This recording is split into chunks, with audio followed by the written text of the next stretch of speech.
Hello grapplers and welcome to a new video. Blast from Team Black Esports qualified for the Capcom Cup 2024.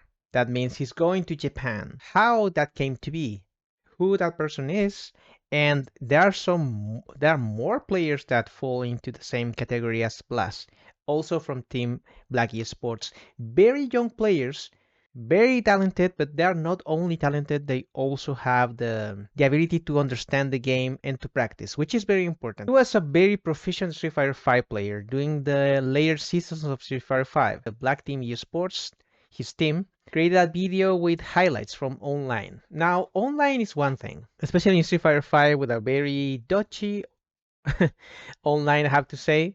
I'm not the biggest fan of highlights of online highlights like this, like out of context. So we need to take a look at actual fights. Last year of Street Fighter V, which was 2023, you'll see that Sangi Volado won in Chile. He won, in fact, this was a small tournament, no part of the CPT or anything. Remember that was the last year of Street Fighter V. He won that tournament here, the Gamers City, won around 400 something dollars.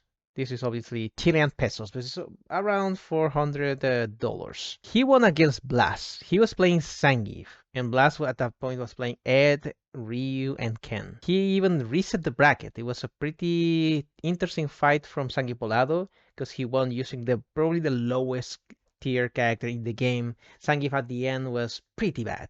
Blast started facing some pretty tough competition, and that is pretty noticeable when you take a look at the first season of Street Fighter 6, where he was slowly trying to get ahead of the rest of the players, but he was falling short of getting to first place, even though he got third at South America East that year.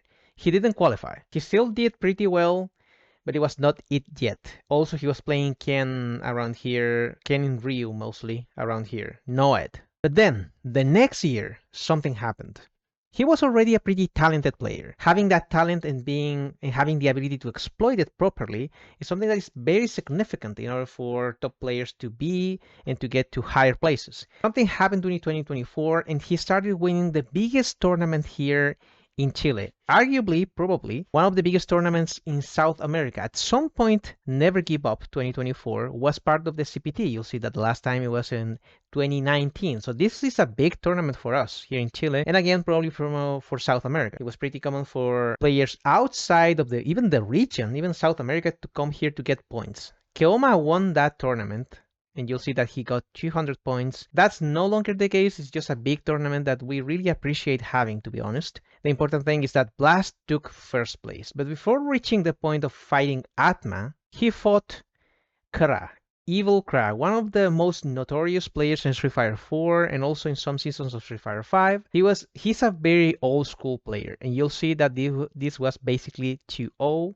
This is the last round. Also, I know this because I was commentating this. You're gonna hear my voice, super level 3. Season 1, by the way. And look at this. This is just pressure after pressure. And look at this. This is beautiful. Parry, parry, parry.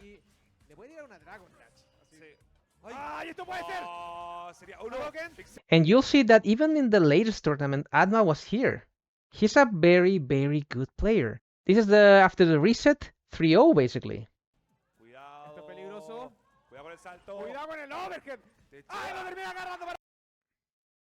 Forward throw, and that was it. Blast took the tournament, starting basically his best year overall in Street Fighter. Excellent playing. You'll see that if we go back to the actual results, you'll see that just won third place and then first.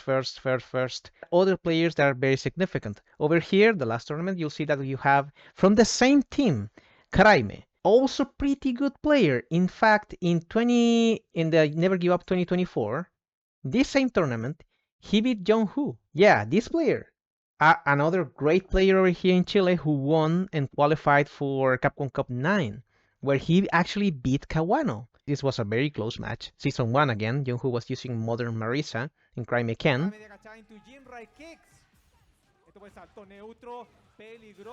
Super level 3, wanna move ahead.